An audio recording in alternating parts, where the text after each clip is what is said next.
Nakakalusot. Lagi mong tatandaan. May butas pa.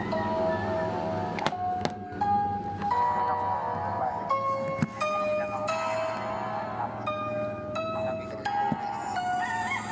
Hindi naman yun. Maganda ako sa Pero, hay ka, anong ginagawa mo dito?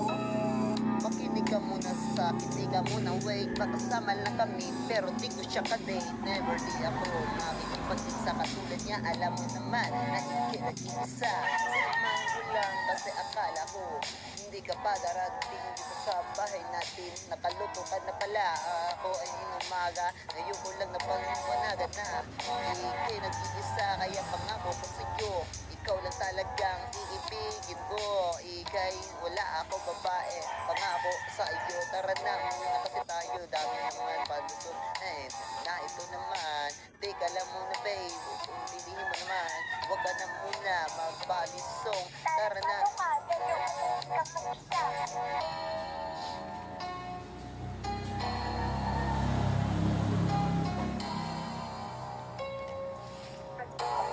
labi.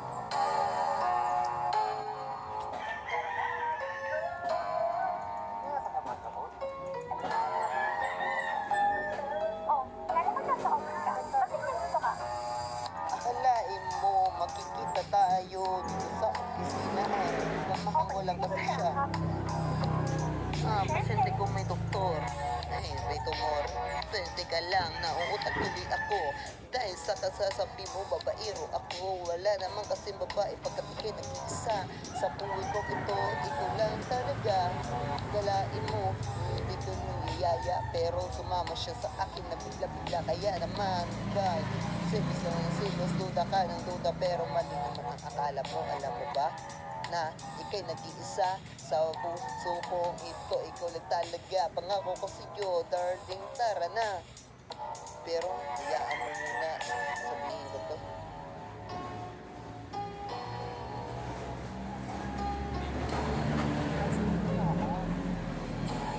Sabi mo na ako.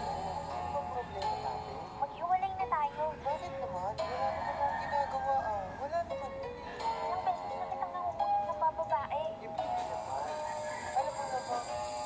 Ikay nag-iisa sa puso ko sinta. Ikaw lang talaga at wala nang iba. Ikay ninanais na makasama ako. Ikaw lang talaga ang asawa ko. Oo, wala ako babae di tulad niya. Babaero, hindi ako ganun ha. Makinig ka naman, hindi ako sinungaling. Alam mo naman sa'yo lang ako, darling.